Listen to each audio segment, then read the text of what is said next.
Salut à tous, c'est Hugo de la chaîne NSS, et il est temps de rétablir un équilibre. Partout on entend parler des fondus enchaînés, de l'effet ultra key, de tout un tas d'effets ultra populaires, alors que pourtant une catégorie subsiste dans l'ombre, et qui malheureusement est trop délaissée pour un tel niveau de qualité. Je veux bien évidemment parler transition et effets confondus des vidéos immersives, autrement dit de la VR. Alors je vais pas vous faire dans cette vidéo une présentation complète de tous les effets et toutes les transitions, parce qu'il y en a quand même pas mal et ça me prendrait beaucoup de temps, et surtout c'est pas très intéressant de tout présenter, mais je voulais quand même vous en présenter quelques-uns, notamment quelques-uns que j'ai déjà utilisés au travers de certains de mes tutos, et surtout présenter la catégorie en elle-même et essayer de comprendre pourquoi elle est si peu utilisée. C'est parti!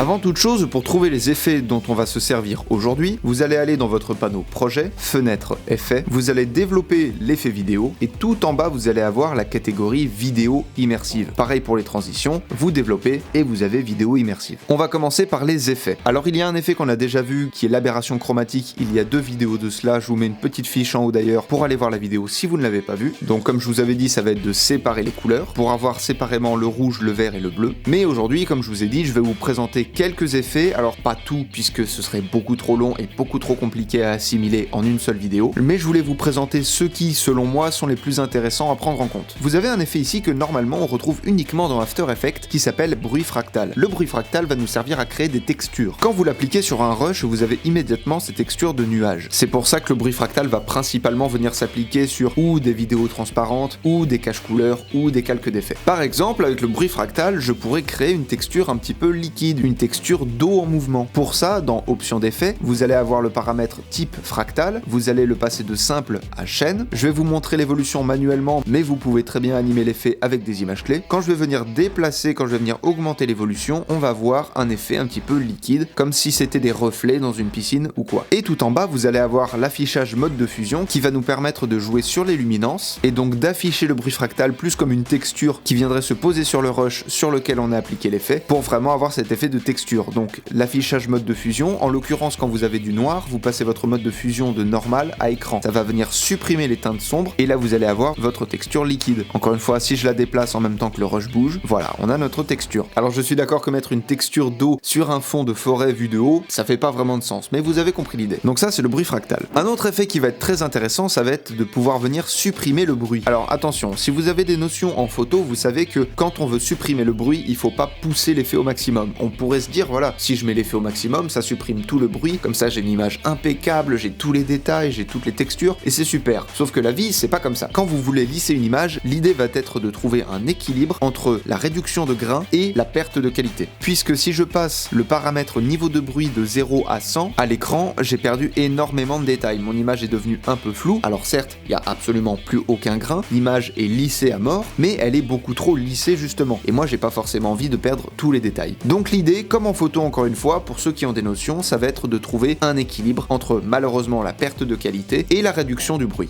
Dans la quasi-totalité des effets VR, on va avoir ce qu'on appelle la propriété auto-VR. Quand on pense vidéo immersive, quand on pense effet VR, on va penser réalité virtuelle. Et concrètement, c'est ça, VR, c'est Virtual Reality. Et la réalité virtuelle, on se dit que voilà, on va avoir un affichage pour l'œil gauche et un affichage pour l'œil droit. Et bien pour ces effets-là, c'est exactement pareil. Quand on va décocher la case propriété auto-VR, on va pouvoir choisir notre mode d'affichage. Monoscopique, ça va être l'affichage qu'on a actuellement, c'est-à-dire un seul bloc, et stéréoscopique, ça va être pour 2 points de vue différents, ou pour au-dessus et en dessous, comme on le voit à l'écran c'est scindé en deux, ou pour le plus classique, côte à côte. Bon là on n'a pas la coupure au milieu, mais si je repasse en monoscopique, on voit la différence. Monoscopique, stéréoscopique. L'écran est scindé en deux pour l'œil gauche et pour l'œil droit. Et je pense que c'est pour cette raison que cette catégorie est si peu utilisée, puisque les gens voient vidéo immersive pour le nom de la catégorie et la mention VR à côté de chaque effet. Je pense que c'est ça qui bloque les gens, puisqu'ils se disent voilà, ça va forcément être en 3D, ça va forcément être un affichage pour 2 yeux différents, donc c'est pas intéressant. Sauf que pas du tout. Comme vous l'avez vu dans les quelques effets que je vous ai montrés, ça peut très bien s'afficher sur un seul et même bloc, comme ça peut s'afficher sur 2 yeux différents si on choisit de le faire. Donc ça c'est pour les effets. Maintenant j'aimerais vous montrer les transitions qui pour moi semblent le plus intéressantes. Ces transitions là sont très intéressantes à utiliser puisqu'elles changeront ou de la translation, c'est-à-dire cette transition là,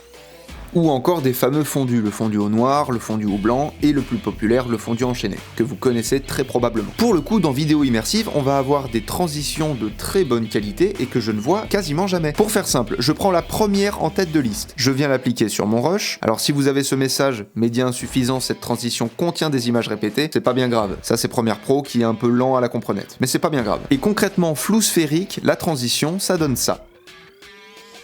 Je veux dire, c'est quand même pas moche. Je vous en présente encore une ou deux. On va dire fuite de chrominance, tiens, juste en dessous. Là, on a un genre d'effet de fondu, mais la transition garde quelques teintes de couleurs avant de disparaître complètement. C'est très intéressant, je trouve. Et ça rajoute de l'esthétisme. Ça rajoute ce côté fondu, mais fondu progressif, où certaines teintes de luminosité vont partir, et la luminosité la plus forte va rester un petit peu en plus. Et une dernière transition, ça va être le volet graduel. On va avoir cet effet un peu de dispersion, très rapide au début pour faire partir un maximum de notre rush précédent, puis quelque chose de très léger pour faire partir les derniers éléments. Bien évidemment, vous pouvez animer ces transitions pour avoir quelque chose de plus lent, de plus rapide, de plus fluide, etc. Et bien évidemment, avec ces effets-là, en mettant un calque d'effet au-dessus de vos rushs et en appliquant les effets vidéo immersives, je vous invite à créer vos propres transitions ou à animer des transitions directement avec les effets. Pour rappel, j'ai fait une vidéo sur comment créer vos propres transitions et je vous mets une petite fiche en haut de l'écran. Je vous invite vivement à les utiliser. Faites des essais par vous-même, essayez tout un tas de choses, essayez de voir tout ce qu'on peut faire avec ces transitions. Par exemple, ce jingle.